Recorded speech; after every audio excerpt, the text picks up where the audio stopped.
प्रिय विद्यार्थियों, नमस्कार। पूर्व के व्याख्यान में हमने नई कविता की अनुभूतिगत विशेषताओं के बारे में चर्चा की थी। आज इस व्याख्यान में हम नई कविता की अभिव्यक्तिगत विशेषताओं के बारे में चर्चा करेंगे, यानी नई कविताओं की शैली क्या रही और उन्होंने किस तरह से नई अभिव्यक्ति पक्ष को अपनाया, यानी कविता की रचना धर्मिता किस प्रकार परिवर्तित हुई। इस विषय में आज हम चर्चा करेंगे। हम देखते हैं कि नई कविता में अनुभूति संबंधी अनेक विशेषताएं दिखाई देती हैं। वहीं अभिव्यक्ति संबंधी विशेषताओं में भी परिवर्तन हुआ, जिनमें से हम देखें तो अभिव्यक्तिगत विशेषताओं को भी अगर हम बिंदुवार लें तो इस प्रकार कह सकते हैं। पहली विशेषता ये रही कि नई कविता में किसी भी शास्त्रीय मान्यता के प्रति कोई आस्था दिखाई नहीं दी। इसलिए सभी नए कवि व्यास और समाज दोनों प्रकार की शैली अपनाते हुए भाषा के नए नए प्रयोगों की ओर अग्रसर हुए।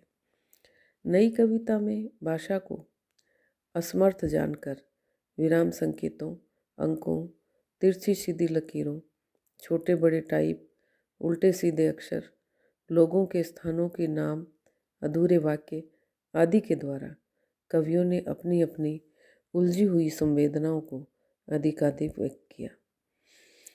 नई कविता की तीसरी विशेषता है कि नई कविता के अनुयायी सभी कवि प्राचीन भाषा तथा प्राचीन अप्रस्तुत योजना को पुरखों की वैभव भोगमयी कलुषित वाणी मानते चले आए और पुराने शब्दजाल को खोखला और शून्य बताते हैं। इसलिए उन्होंने उनके स्थान पर नई भाषा, नए शब्द, नई बिंब योजना और नई अप्रस्तुत योजना को महत्व देने की कोशिश की।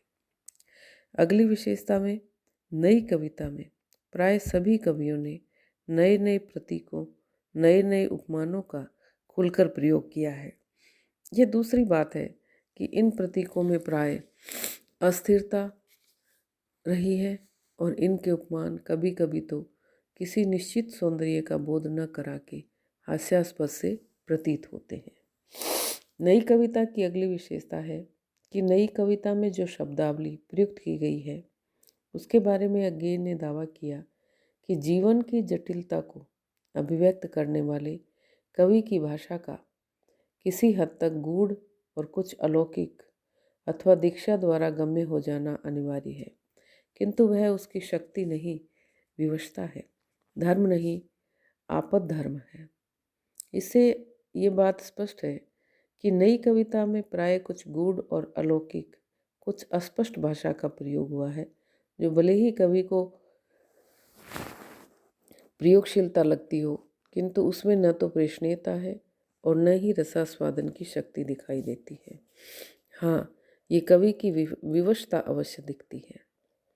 नई कविता की अगली विशेषता है कि इस कविता में नूतन सौंदर्य बोध के लिए नए नए काव्य के उपकरण खूब सजाए गए हैं, क्योंकि प्राचीन उपमान मैले हो गए हैं, प्राचीन प्रतीकों के देवता कूच कर गए हैं।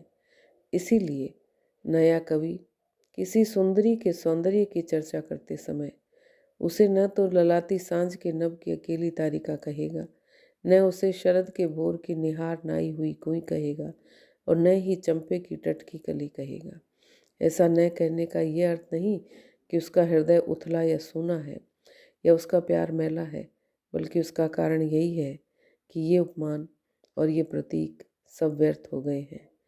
अतः इसके स्थान पर वह उसले बिछली घास अथवा बाजरे की छरहरी कलगी कहना अधिक पसंद करेगा, क्योंकि बिछली घास में नारी की सहज मृदुलता, मृषणता एवं इंद्रिय अभिव्यंजना विद्यमान है और बाजरे की छरहरी कलगी में नारी के शरीर का लचीलापन और उसका तन्वीपन साकार दृष्टिगोचर होता है। नई कविता की अगली विशेषता में नए नए शब्द चित्रों को अंकित करते हुए कथ्य को साज संवार कर प्रस्तुत करने की प्रवृत्ति अधिक प्रचलित है। इसलिए नए कवि जिनको हिरण सा चौकड़ी भरता हुआ देखते हैं, शाम की सोनचरिया को नीड़ में जाकर सोता देखते हैं। नदी को एक नौजवान ढीठ लड़की के रूप में चित्रित करते हैं जो पहाड़ से मैदान में आई, जिसने बला की सुंदरता पाई। साथ ही कच्चे घर डूब गए कंचन के पानी में कहकर प्रातःकालीन सुनहरी आभा का चित्र देना उन्हें उपयुक्त लगता है। नई कविता में प्राय सादृश्यमूलक अलंकारों के स्थान पर बृहत्तर अर्थों को प्रतिध्वनित करने वाले स्वतः स्फूर्त प्रतीकों की भरमार दिखाई देती है, जिनमें ताजी प्रज्ञा के साथ उसकी नित्य नूतन प्रयोग की प्रवृत्ति अभिव्यक्त हुई है। नई कविता की अभिव्यक्तिगत विशेषताओं में देखें तो नई कविता में मुक्त छंद को ही सर्वाधिक अपनाया गया है। किसी किसी कवि ने नई मार्मिक छंद योजना भी की है। कुछ कवियों ने रुबाई की शैली पर छंद लिखे हैं और कुछ ने एक एक दो दो शब्दों वाली पंक्तियां लिखकर नए नए प्रयोग भी किए हैं। किंतु अधिकांश कवि लय, गीत और तुक से विहीन मुक्त छंद लिखना ही अधिक अच्छा समझते हैं। उन्होंने मुक्त छंदों के माध्यम से अपनी कविताओं, अपनी मनोभावनाओं की अभिव्यक्ति की है। नई कविता की अगली विशेषता यदि हम देखें तो नए मुक्त छंदों में संगीत अथवा लय की रक्षा नहीं की जाती। छंदों के बीच बीच में कोष्टक, पैरिथीसिया, डैशों आदि का प्रयोग किया जाता है। किसी किसी कवि ने स्वर सामंजस्य की रक्षा के लिए संस्कृत की पूर्व रूप संधि का प्रयोग भी बड़े ठाठ से किया है। अगे की कविता में निविड़ा अंधकार, आह्वान आदि में ये देखा जा सकता है। इस तरह सारांश रूप में अगर हम बात करें तो नई कविता में पुरानी परंपरा को निष्क्रिय तथा पुरानी उपलब्धियों को निरर्थक मानकर अभिव्यक्तिगत नए चमत्कार और शब्दों की विच्छापतिपूर्ण नए प्रयोगों को महत्व दिया गया है। अभिव्यक्ति के लिए नए नए प्रतीक, नए नए उपमानों को अपनाया गया है और छोटी छोटी वस्तु को भी काव्य के लिए उपयुक्त मानकर उसे किसी न किसी तरह कविता का वर्ण विषय बना लिया गया है। इसलिए नई कविताओं में कुछ तो वर्णन को और कुछ में वर्ण को महत्व मिला है। इसीलिए कुछ नई कविताओं में गहन चिंतन है और कुछ में उथलापन भी है। इसका कारण ये भी रहा कि इन नए राहों के अन्वेषियों ने जिन जिन उपमानों का प्रयोग किया, उनकी अभिव्यक्ति के लिए ऐसा करना आवश्यक भी था, क्योंकि जैसा आगे ने कहा है कि ये कवि राहों के अन्वेषी हैं और नवीन उद्भावनाओं की खोज करके ये अभिव्यक्ति को, तत्कालीन अभिव्यक्तियों को पाठक तक पहुंचाना चाहते हैं।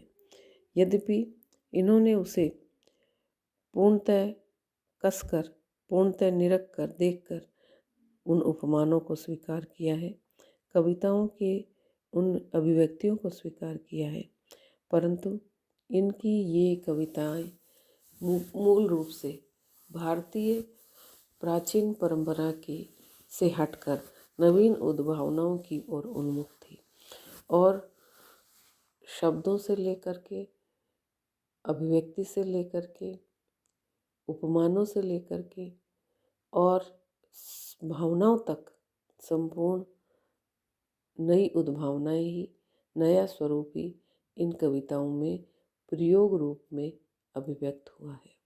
इन कवियों का मानना था कि प्राचीन भाषा और प्राचीन उपमान उनकी नवीन उद्भावनाओं को या नवीन प्रयोगों को कविता के माध्यम से प्रकट करने में सक्षम नहीं है। इसलिए प्राचीन कविता परंपरा के अंतर्गत छंदों और अलंकारों के बंधन, अन्य पदों के बंधन इन्होंने तोड़ डाले। इनकी कविताएं न किसी बंधन में बंधी और उन्होंने संगीत और लय के तानों को भी छोड़कर एक नवीन स्वरूप में एक आकार धारण किया। इस तरह अज्ञेय का ये प्रयोगवाद सर्वथा नवीन और नई कविता को अभिव्यक्त करने वाला प्रकट हुआ, या नई कविता का नया स्वरूप लेकर